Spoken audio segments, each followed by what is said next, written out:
orang berangkat haji, nggak mungkin nggak menggunakan fasilitas riba. MUI termasuk pemerintah masih menjalankan masalah perbankan, ya nggak usah disalahkan.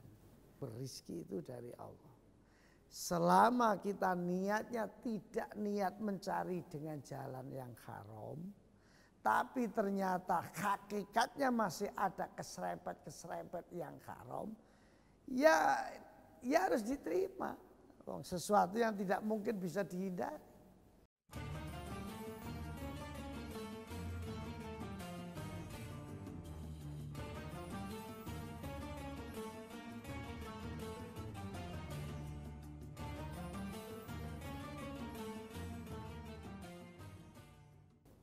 Assalamualaikum warahmatullahi wabarakatuh. Alhamdulillah, alhamdulillah. Dengan izin Allah kita berjumpa kembali ngaji solusi kita. Mudah-mudahan mendapatkan ilmu yang manfaat dan menjadikan solusi dari segala permasalahan kehidupan yang sedang kita hadapi. Pemirsa, ngaji kali ini, kalau orang sudah tidak pinjam uang di bank, apakah betul-betul akhirnya bersih dari riba? Para pemirsa, pertama kita harus pahami dulu bahwa perputaran uang di bank itu masalah khilafiyah. Ada yang mengatakan bank itu memang ada ribanya, tapi riba yang masih dibolehkan. Karena kemaslahatannya itu banyak untuk umat. Ada yang mengatakan apapun namanya riba termasuk di bank enggak boleh.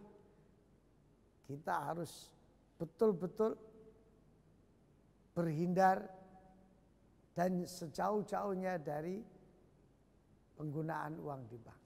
Monggo, itu pendapat. Tapi sampai sekarang masalah perbankan ini banyak ulama membolehkan, tapi juga ada sebagian yang tidak membolehkan. Silahkan. Cuma pertanyaannya, kalau ada orang takut riba, lalu berhenti total dari bank, berhenti total, nggak mau menggunakan uang sama sekali dengan bank, sama sekali. Apakah ini juga termasuk solusi? Tentu jawabnya tidak. Yang paling sederhana, orang berangkat haji, nggak mungkin nggak menggunakan fasilitas riba. Semua orang haji, pembayarannya semuanya menggunakan perbankan. Dan itu sistem yang memang sudah berlaku. Semuanya. Maka kalau pertanyaan apakah sudah bersih dari bank atau dari riba kalau kita sudah terhindar dari bank? Jawabnya belum tentu. Makanya panjenengan yang berikhtiar mencari rizki lewat selain perbankan, monggo.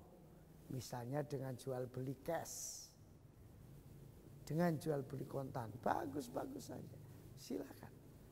Tapi selama ini MUI termasuk pemerintah masih menjalankan masalah perbankan, ya nggak usah disalahkan. Anda jangan merasa paling suci. Sulit yang namanya rizki, sulit yang namanya rizki, bersih betul dari semua yang nyerempet-nyerempet haram itu sulit. Misal, Anda tetap jual beli. Anda dapat uang dari pembeli. Pertanyaannya, apakah itu betul-betul uang yang betul bersih?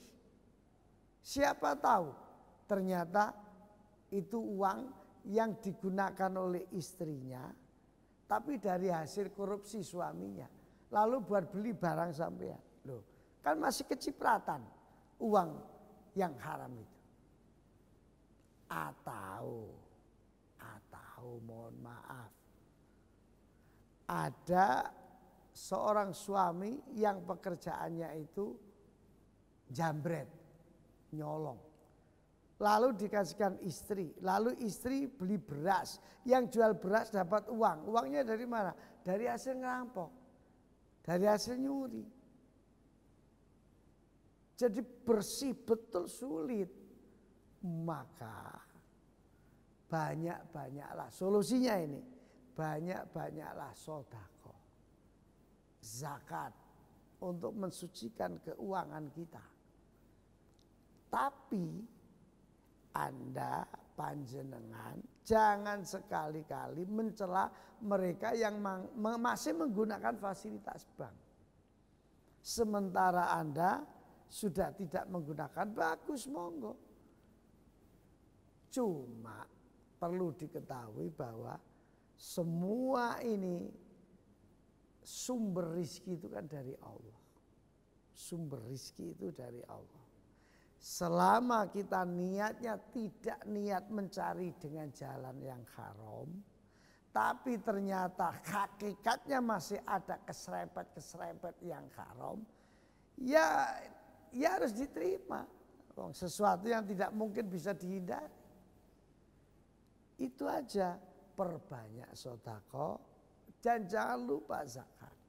Insya Allah itu salah satu solusi untuk menghindari yang kena serempet-serempet barang yang gak begitu jelas.